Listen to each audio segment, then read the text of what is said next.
That time of year where spring is here.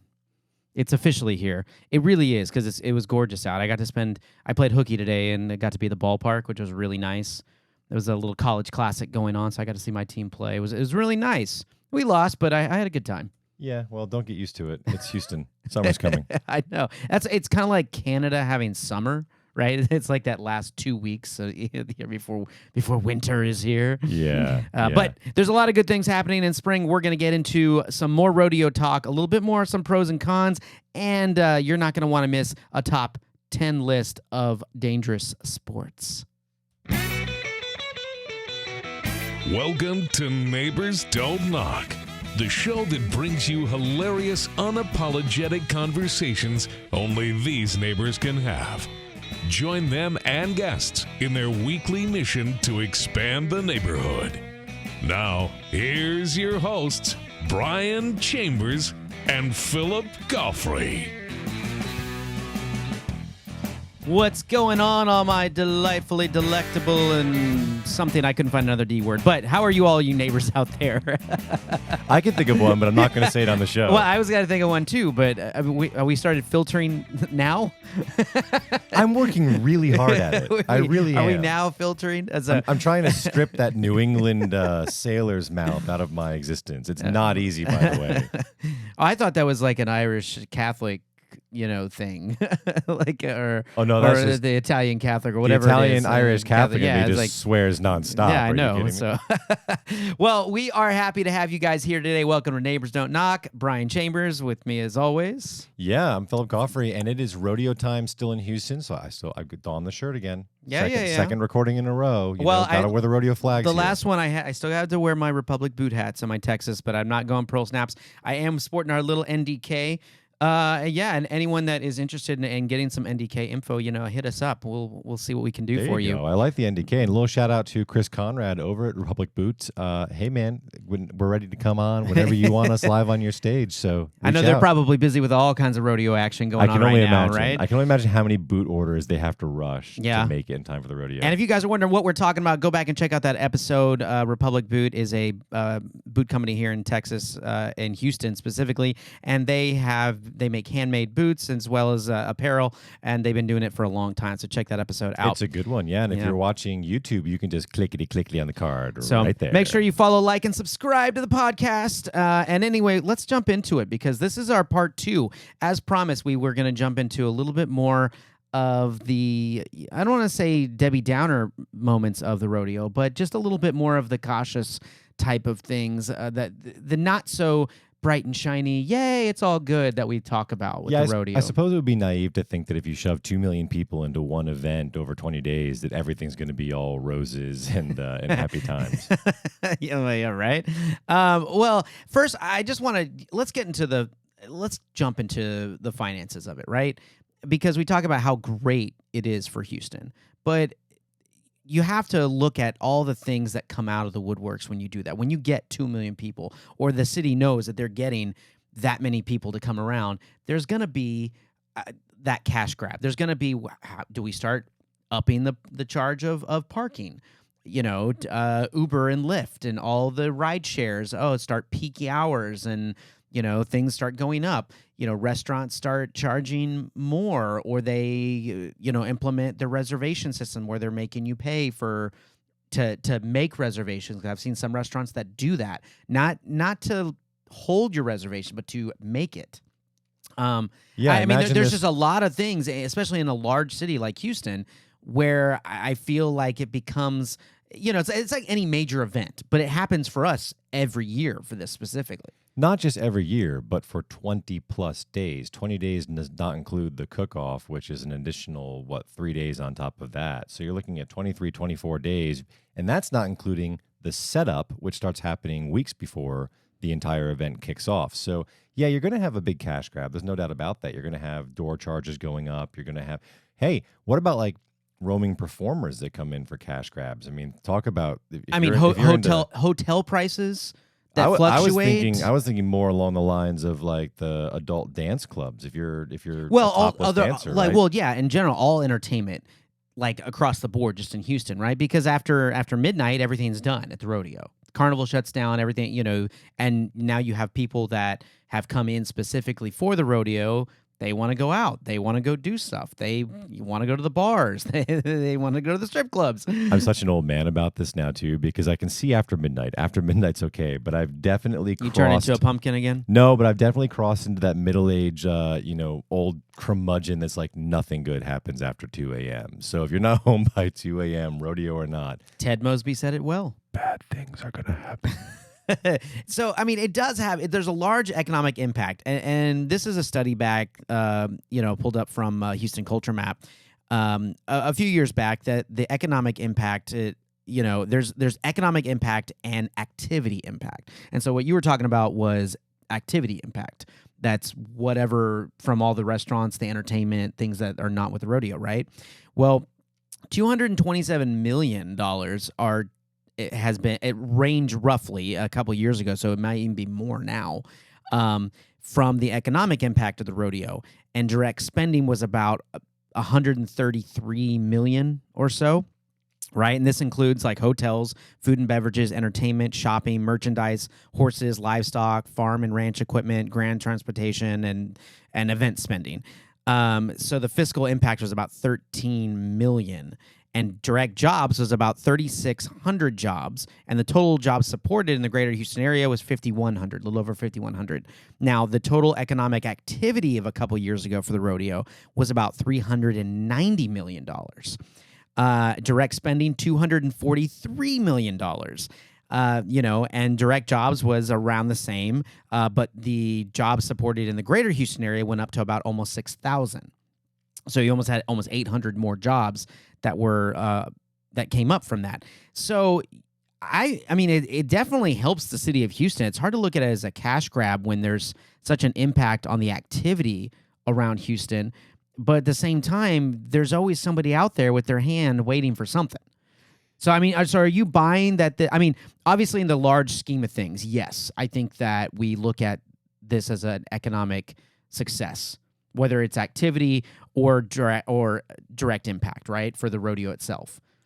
Yeah, I'm very pro rodeo in terms of its positive impact on the city economically and otherwise, but I do think that I don't buy, again, that it's all, just rosy and good times and fairy tales. I mean, you are going to have people taking advantage of the system. You're going to have a lot of criminals coming out of the woodwork that are going to be doing things like everything from selling you fake tickets all the way to genuine pickpockets. I mean, like we talked about, 2 million people see this thing every year. It's pretty easy to go get in line as you're trying to get funneled through those, metal detectors and whatnot to get onto the property and just start pulling things out of people's purses and pockets. No pun intended, but herd like cattle through those little gates. Indeed. It is something to behold, actually. We are herd like cattle through those gates. But yeah, I mean, it's a ripe environment for criminals for sure. Yeah. So let's take another example, like when the Super Bowl came to Houston. Do you think that had more of a positive impact economically than the rodeo? No, I don't think so. I think it was less of a positive impact than the rodeo, but just because the rodeo is so huge and lasts for so long, the Super Bowl's one weekend. Yeah. Right? Whereas the rodeo, I mean, again, we're talking about almost an entire month of activity. So it's not apples to apples, I think. Okay. That's fair. That's fair enough. I mean, the amount of the city spending is another thing to kind of look at. Are we really benefiting from a lot of this? Because one thing that it's hard to miss, and we love being at the rodeo, but at the same time, you go and you spend $15 to $20 a person just to get in to the carnival. I'm not 100% if that's what tickets are these days, because I haven't looked. But you go in, you spend at least $15 to $20 to get in, just to go walk around to the livestock show and the carnival, right? That's not spending on food. That's not spending on parking. And then you go and you buy $8 beers or $10, $15 beers or whatever, depending, what your brand is. I'm gonna tell you guys right now, get real comfortable with Bud Light if you're wanting beer at the rodeo, if you're trying to save a little bit. You're in Texas. If it's not your beer of choice, man, you can find that Stella or whatever, but you should get real comfortable with Bud Light if you want to save some money. Yeah, I have a request actually. If you're gonna go for the Bud Light, put it down. Go for the Lone Star. Let's. I mean, you can go straight for even lower than that, right? I mean, I guess I got nothing against Lone Star. It's just not my style. How can you have nothing against Lone Star? It's awful swill. No, we love Lone Star. Go Texas. Do we? I mean, we're not talking about Texas. We're talking about beer here, by the way. There's a big difference. But I mean, I'm just saying that like you're already spending, let's say let's take a family of 4, right? And let's just say it's 15. Let's go on the lower side. Let's say it's $15 just a person to get in, right? So you spend $60, right? Just to get in the door. That's not if you've already spent tickets on the rodeo and concert itself, which sometimes can be cheap, depending what day you're going, things like that. Usually if you go on Sunday in the afternoons, you can get cheaper tickets, with the Sunday concerts versus the evenings. And of course, like depending on the artist and how so then you factor in, let's just say I'm going to get a drink and a barbecue sandwich or something, go for barbecue, right? That's not counting funnel cakes. That's not counting carnival tickets that you're going to spend. Turkey legs. That's not counting anything with trinkets or toys that you're going to spend. So it's amazing to me that we had 2 million people that get to this rodeo, and many people go multiple times. And you're just like, wow, the amount of money they must spend each time to go. Now, I'm not talking about the high school kids that show up and, work the system and, are on the budget, on the down low. I'm talking about families here. I think it's like any event, honestly. But yeah, I will say this from experience this year. If you are looking to take a ride hail to the Houston Rodeo, prepare to get scalped. It is very expensive surge pricing to the tune of like $50 to get an Uber to go maybe 5 miles to get to the rodeo. So yeah, be wary. Because I've heard people like parking and doing the parking ride and then getting, but it's ridiculous. And again, everyone's trying to do what you're probably trying to do. So you got, or a large portion there. I mean, it's not small sample size. I don't know. Like part of me thinks that the prices are a little outrageous right now. I think that's what turns me off to going every year for Houstonians that live here, unless you're directly involved with the rodeo, or wanting to go see a specific performer, just, out of randomness, say, oh, yeah, let's go to the rodeo. To me, it becomes harder every year to want to go out there because I know that even for me and my wife, we're going to spend like $200 just to go for the day. Yeah, it's true. And I like that you're becoming the bothered old man, just like I am with this. I'm not bothered. I'm just more like, where do I want my money to go to? Indeed. You know what I mean? Like, do I want to spend $30 on funnel cakes and and a beer? It is certainly easy. It is certainly easy to waste money at an event like the rodeo, and I suppose that is a negative. But I will give them credit that they do offer a lot once you're in the door, right? Like we talked about in the previous episode, there is a lot to do in there. And that's kind of just looking at the other side. I let me clarify that I am for the rodeo. I am pro rodeo, but again, like everything, there's always something that it's never a perfect system. I'm not trying to hammer them about stuff, but I just want you as neighbors and listeners to be aware. So if this is your first time wanting to go to the rodeo, just know that you are going to spend a little bit of money. I will say that it's always good advice when you go to an event like this to go ahead and pad up at home on some food before you go. That way you can be selective when you are there about what you really want to spend those hard-earned dollars on. If you show up at a place at the rodeo hungry, well, you're going to get good food, but you're going to break the bank. Yeah, well, you're going to get good food if you choose wisely. Because there are some booths, I'm not going to lie, there are some booths there that it's straight up carnival trash, man. I don't say that lightly, but I've had some sausage on a stick before that did not taste edible. I'm picturing some dude in cowboy boots and a hat across the way just disintegrating to dust and like, he chose poorly. A big turkey leg in his hand. He chose poorly. Just moseying into the distance through the crowd. I love it. If you have a turkey leg, you chose wisely. I'm going to throw that out right now. I love me some turkey legs, but they are not cheap, but they're good. But the other thing is the size of your body. I mean, the other thing is, and this is a little bit of a tip here for those that are going to the rodeo. Not every booth sells their stuff at the same price. So you can find turkey legs at a lower price depending where you're going. I mean, now I'm not saying that there's going to be like $1 turkey leg and a $20 turkey, but you'll find different places that will sell their products for different prices. So don't just like see one thing and go right for it and assume, you let yourself be around, be there. And that also goes with the saying, get there early.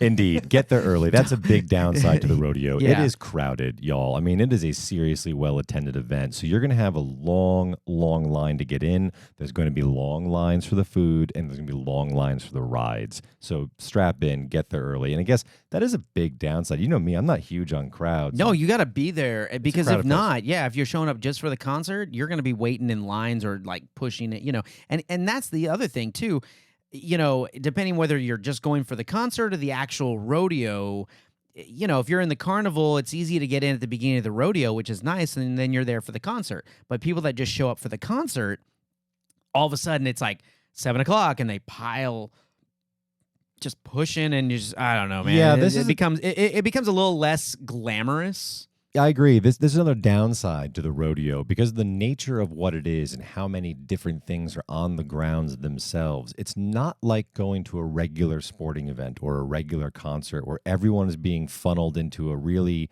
kind of well-designed area or multiple areas to exit the building or the stadium that they're in. In the rodeo, they don't have much choice but to make everyone go through sort of one general area, and you're coming from 9 or 10 different events in there. So they're all being funneled. Two kind of. But yeah, they don't have all like every access open, I don't think. Right. Yeah, And then once you get it is limited. I think you're right. Yeah, once you get to those two, you're stuck on that one pathway by the bridges. So it's a little chaotic, I should say. Yeah. Forgive me. I mean, and if you got family and strollers and kids and things like that, just you need to give yourself some time. So that, I mean, I don't really know how you improve something like that with as many people that go. It can be a little bit difficult. Another downside, Brian, that we didn't talk about yet is you talk about the money coming into the city and the businesses and things like that benefit from the rodeo. But I was having a conversation with a friend of mine who owns a bar here in town about this specific topic. Oh, losing money, huh? Well, yeah, they said that it's fascinating because some days during the rodeo, they'll wind up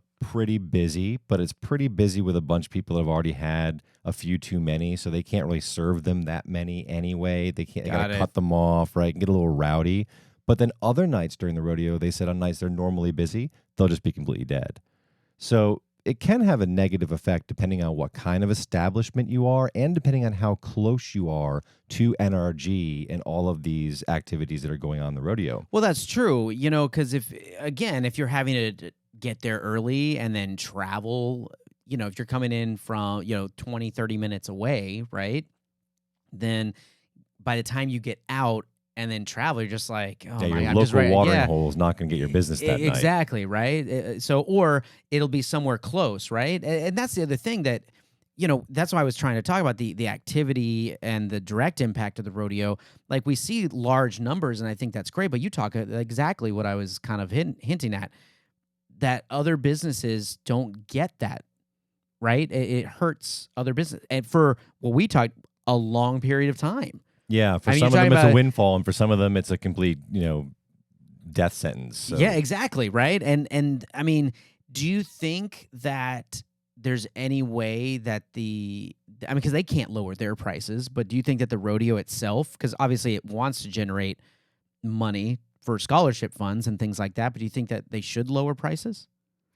That's a very tough call, and probably not. I think that they're going to charge whatever the market can bear. I do think there's a committee that reviews how they charge things, though, so they can't just arbitrarily one day double their prices. It has to be approved by a pretty big board. So I think that the people are relatively well represented with it. I think that the real problem is that everything's just becoming more expensive, and eventually you will reach that threshold where maybe you can't bring the whole family to the rodeo this year. You got to just go you or your spouse or one kid. And that's going to be a problem. And that's going to be a much larger problem for them, because at that point you take away the whole family aspect. And when you're trying to push this educational and family and agriculture, in this community type of thing, and you take that away where families can't go because it's too damn expensive, that is a huge, I think it's going to hit them I think it's a lot harder than it they can be think. very dangerous. It can be the same problem that the movie theaters had where they priced themselves practically out of existence because nobody could afford to go anymore. Or it could become like Disney World, which is, the happiest place on earth if you are a high APR credit card. Yeah, exactly. Visa loves places like Disney World and the Houston Rodeo because people are usually floating some debt on these things. So, yeah. Yeah, I know. I mean, and that's. Let me ask you this: if it came down to it, is that what you would want to spend? Like, if you had a choice to take your family to the rodeo or to spend a weekend away somewhere, would you go to the rodeo? No, I think that if I had never been to the rodeo, my answer would be I would go to the rodeo. And my answer as a proud Houstonian would be if you've never been to the rodeo, go ahead and choose it and take your family if that's going to be this or something else. But since I have been quite a few times, no, I think that if I had to make that decision, I would choose something else. Something else? Okay, even if it was local in town, like just go out to dinner or something with your family instead of going to the rodeo. Yeah, I think that I unfortunately have gotten to the point where because it is so expensive, I would choose the more low-key dinner than spending this much money to be in a very, very densely packed area. Okay, I mean, what if the price was exactly the same? If price was parity, Yeah. I'd probably pick the rodeo. Really? Okay. Yeah. Just for the entertainment value. Yeah, just okay. Because it's just a point of pride for me as a transplant and a current Houstonian, right? All right, that's fair enough. Okay, so we talked about some good and now a little bit of some bad. But all in all, I would probably have to say that the pros outweigh the cons for the rodeo. But let's hope that the finances don't push people away. So before we kind of move on from rodeo talk, we want to talk about the rodeo events itself and what is considered one of the most dangerous sports in the world. Ooh. I know. Bum, bum, bum. Do you want to even take a guess? Is it very difficult to answer this? The most dangerous sport in the world? Or at least what most people consider one of the most. Skydiving. Skydiving is pretty up there. Now, because I was scouring around about this because I jumped right to bull riding. All right. So 8 seconds of fame, right?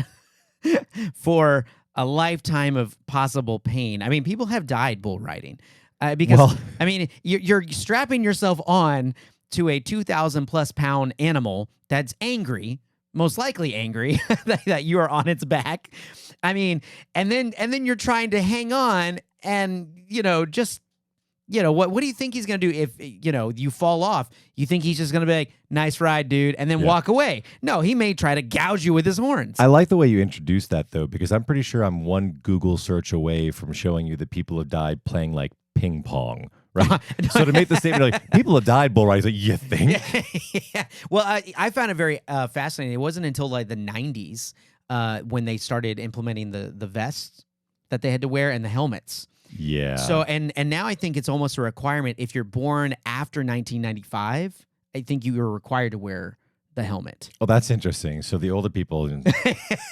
Sorry, guys, you're out of luck. I'm not 100% on that, but I think crushed. I think I read that somewhere. Wow. I know we're laughing about that, but it's only because it's sad that we're laughing. That is something. The tears are real, guys. The tears are real. But yeah, I mean, bull riding is extremely dangerous, and they don't do it for the money. There's no way they do it for the money because most of them are not making that much money doing bull, like as a career, bull riding, rodeo.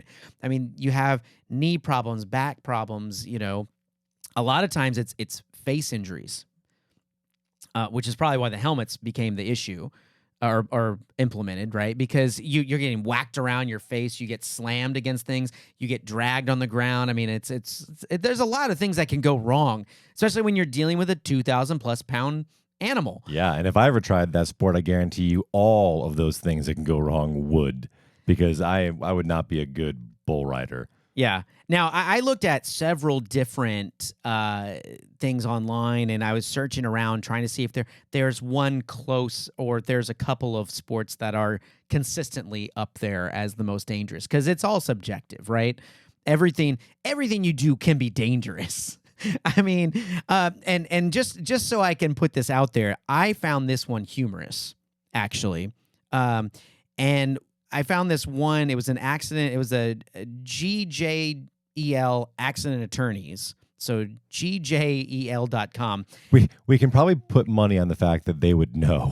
Well, this is what made me laugh. Their top 5 most dangerous sports, and I believe this is in the U.S. In 2021. This is back in 2021. The number of injuries that landed Americans in the emergency room are basketball at number 1 with 2,823 injuries. Y'all are doing it wrong. American football, 1,719. Soccer, 1,289. Baseball, 347. And number 5, boxing at 247. Now, I understand the boxing thing jumped out to me at first, but then I go, there's not as many people boxing in the sport of boxing as there are in basketball and football and baseball and things like that. But basketball was very interesting. And then I went on to read, it says, according to live sports injury data on ESPN5, despite the NFL having 5 times as many injured players as the NBA, only 1% of NFL injuries have resulted in the player having a long-standing injury compared to 80% of NBA players. Wow, interesting. So I'm sure that's dramatically different than the soccer players too, because half of them are faking it. Yeah, exactly right.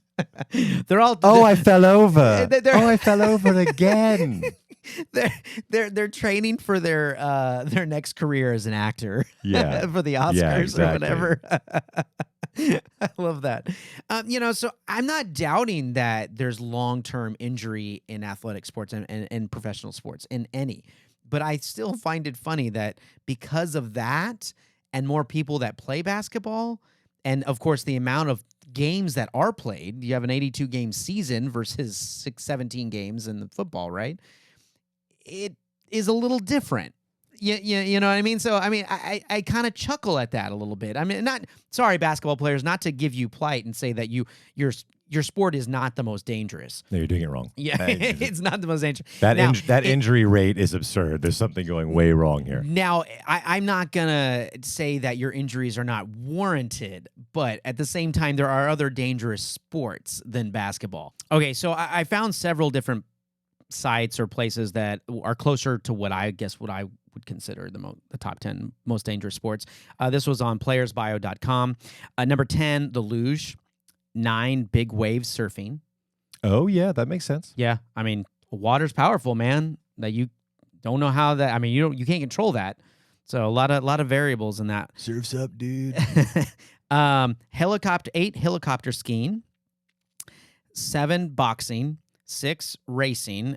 I assume that's auto racing. Sure, or motorcycle. Yeah. Motorsport racing. Yeah, motorsport racing. 5, gymnastics, which you don't think about that, but I mean, they are flying around on those, parallel bars and all kinds of things. I mean that yeah. But they're so little. Yeah, they're so. 4, rugby. 3, horseback riding, which again, you start talking about 1,200-pound animals that can literally stomp you with 1 foot. Becomes a little dangerous. They decide they don't want to do something. And 2, base jumping, and 1, bull riding. Base jumping. So when I said skydiving earlier, I definitely should have given the little asterisks, especially base jumping. Especially base jumping. Yeah. Skydiving, yes, I guess I'd have to look it up, but I don't know if there's as many deaths from skydiving as there are from base jumping or something like that. No, definitely not. So I wouldn't necessarily put strap on skydiving. A squirrel suit and jump off of a cliff. Yeah, definitely. A squirrel suit. Not a very good survival instinct, but I think that's funny. All you base jumpers out there, go ahead and post up in the comments if you want to argue with me on this one. Now, there was another one that I found from luxaddict.com. And this was, again, it was top 15, but some of them are very similar. But, 15 was American football, 14, free diving. Then they had bull riding at 13, whitewater rafting at 12, rugby at 11, big wave surfing at 10, downhill mountain biking at 9, auto racing at 8, motor bike racing at 7, heliskiing at 6, swooping, which is like skydiving discipline. I don't really know what swooping is, but some form of some version of skydiving. It's when 2 skydivers go down and one doesn't have a parachute. You got to swoop it off them. Are you just making that up? Of Because course I totally believed you at that point. I was like, wow, that is dangerous. What is this, Mission Impossible? Tom Cruise would be down for that. Let's go swooping, dude. And Tom, if you're listening and you want to invent and reinvent swooping to your own. Yeah. 10 jump, only 5 come home. Right? And then 4, wingsuit flying, which I think is your squirrel outfit there. And then 3, the last 3 were free solo rock climbing, incredibly dangerous because it's literally just dangling with nothing but your hands to hold your body up. 2, high altitude mountaineering. I mean, we don't talk about that a lot. That's seriously dangerous. And then, of course, base jumping on that. So, I mean, there are several out there. I mean, do you think that the rodeo, they feel pretty comfortable with keeping tradition of bull riding alive? Yeah, I do. I think that actually you just proved it, right? That it's not as dangerous as like as dangerous as people would assume, or at least as it used to be. Most sports are becoming like that, though, right? Most sports are becoming safer as we learn more and learn how to protect ourselves better. But some sports they don't even want to. I mean, there's several sports out there that are just tradition or culturally accepted, and it doesn't matter what happens. Yeah. you know, there's several. I mean, we don't even have time to go into it. I mean, there's some very interesting ones out there. Yeah, it's funny to me how long this has been sort of a topic of debate and discussion, though, long before the world of podcasting and YouTube ever came to be. Ernest Hemingway, in fact, once said that there are only 3 sports: bullfighting, motor racing, and mountaineering. All the rest are merely games. Wow. Yeah. Oh, from the words of Hemingway. That's nice. I like that. In fairness, he was probably like at 3/4 of the way through a liter of booze when he came up with that one. But still, it's been a topic for a long time.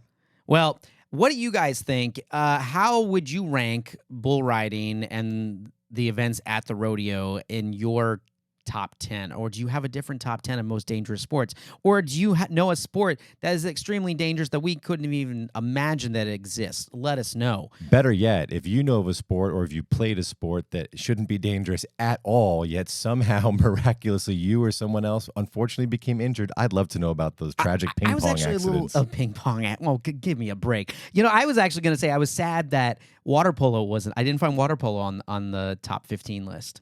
Yeah, you weren't living on the edge, Brian, back in college. Sorry, buddy. But I'm not talking about me. I mean, but it's a rough sport. It really is rough. But it was at one point named in the Olympics, and I forget what year, one of the most bloody sports to be played because they played it in murky water, so you couldn't see what was going on under the water. Now, did they do that to add a challenge?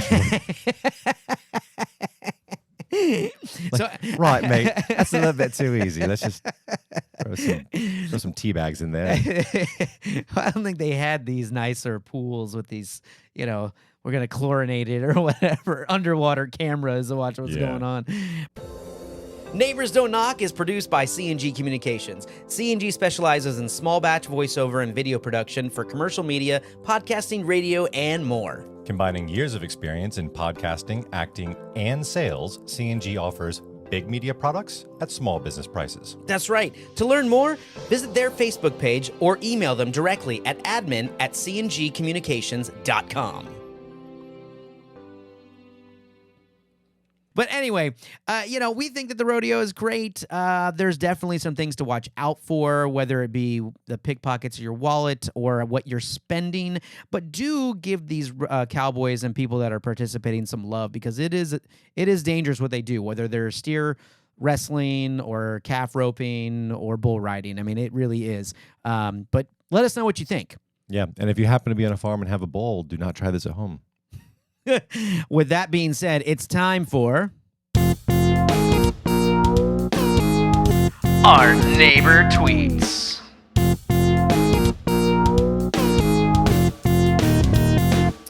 All right, this part of the show where we get to go through the good, the bad, the ridiculous of what you guys think neighbors are, or what neighbors are tweeting. So today, our first tweet comes from I bless the rains down in Chasma. I don't know how to say that. I don't know how she says that. Is too long. It even cuts it off. So it's like ... That means your name is too long for Twitter. I bless the reins down in Castama. I don't know what. Do you think that she was trying to see if she could fit the whole line or what? Well, she didn't say Africa, so. But anyway, what she said was, I have been feeling bad about being a bad neighbor for a couple years. Wow, a couple years. Okay. A cop came to my door and asked if I had seen my elderly neighbor in the last few days because mail had piled up and they feared she may have died inside. She hadn't, but I felt very bad that she could have. What do you take about this? I mean, do you think, I mean, that might lead into a whole nother topic. I mean, as a neighbor, I guess we should be responsible to check on our neighbors. I'm still processing I feel like I've been a bad neighbor for years part of this. Like, Yeah, she did take a little bit long to get to that. I mean, I hope the mail wasn't piling up for years before she, it's just like, yeah, I bless like the reins. trash bag. Yeah, I'm pretty sure you could have enacted change on week 1 if you were really feeling guilty about this. But you know what? All I can say about this is look out for your neighbors. Take care of them. If you notice stuff like that, make a phone call. Yeah, I don't know. I mean, especially if you do know that there's somebody elderly living and they don't have someone there. I actually agree with that. I think that, I don't want to shame her, but I think she should feel bad a little bit. If she is aware of somebody, or, and if you're not going to check on somebody, at least find somebody else or mention it to somebody else so that you're not keeping it to yourself. It's like watching the crime, right? And then not saying anything. Yeah. And then when someone's asking you about it, oh, yeah, I did see that like a few years ago. And, it's like, and you didn't want to say anything? Yeah, there's actually a psychological explanation for that. I can't remember what they call it, but it's when, you hear somebody screaming for help, but nobody does anything, nobody makes a phone call. There's a deal with that. But I will say that if you are feeling guilty, I bless the reins, and you want to atone for this, maybe go over and knock on your elderly neighbor's door and offer to sit down and like have a cup of tea with them or something and catch up. It sounds like they're pretty lonely if their mail's stacking up in there for days and they're not getting it. Maybe she loves to jam out to Metallica. You could have a jam session. Who knows? Yeah, Toto. Yeah. or maybe she'll, whatever. Break out the Toto. Maybe you got it there. All right. So our next tweet comes from Maddie. And it says, is it odd that my neighbor has 2 cardboard cutouts of Shaquille O'Neal? One is in their garage and the other is in their window. So I liked this one in the spirit of sports when I saw this. So I had to kind of go with that. But I didn't realize that. I thought people did those fat heads where they like the stickers now. I didn't realize people still did cardboard. Very Home Alone. Yes, it was like the Michael Jordan on the train going by. I mean, Kevin. I mean, would you ever drive by someone's house and if they had a cardboard cutout of Shaquille O'Neal and be like, "Hey, Shaq lives there," would you ever like mistake? It's like, well, I mean, it's a 1-story house where it looks like there's a beat up Honda in the driveway, but I'm gonna go ahead. Shaquille O'Neal lives there. I'm going to go ahead and guess not. And I'll take a stab at answering your question for you. Is it odd? You bet your bottom dollar that is odd. I would not. It's not 1, it's 2. Yeah. It's 2. He must really like Shaquille O'Neal. It's a or little... Or she. It does. I mean, yeah, they must really like Shaquille O'Neal. Being that I'm not a big team sports person, I try not to judge too much about people that are really into their sports, flying the flag of the team or whatever out their apartments and houses. I get it. Yeah, but flags and team things, that's different to me. I mean, that's a very general, it's not like, Patrick Mahomes. It's like, I love that he graduated from my university and I was so happy for him. It's not like I got a cardboard cutout of Patrick Mahomes, but if I had a Chiefs flag hanging off, people would just be, oh, he's a Chiefs fan. If I had a cardboard cutout, you're like, he must really like... Oh, he's a serial killer. He must really like Patrick Mahomes. Maybe he doesn't care about the rest of the team. I don't know. I feel like its team thing is different. Yeah, maybe they lost a bet. That could be you could be right on that one, which is just kind of funny to see, but it's still odd. It's very odd. It's still odd. So anyway, yeah, let us know what you guys think. Is that odd? What cardboard cutout of whom would you put in your window if you had the choice? And that's another edition of Neighbor Tweets.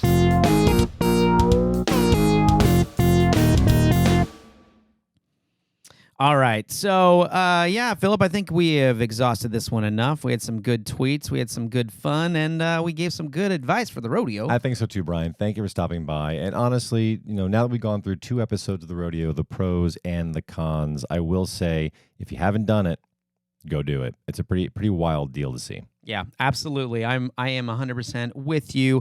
But it is time for us to get out of here. Make sure that you guys subscribe to the episode or subscribe to the podcast and the YouTube channel, wherever you get your podcast, and catch us every Friday. We drop new episodes. We do. We got some great guests coming at the end of the season, and we have some changes coming to the format of the show too. So, let's spice things up a little bit. Stay tuned for exciting stuff. All right. We'll catch you guys next week. Peace. Out.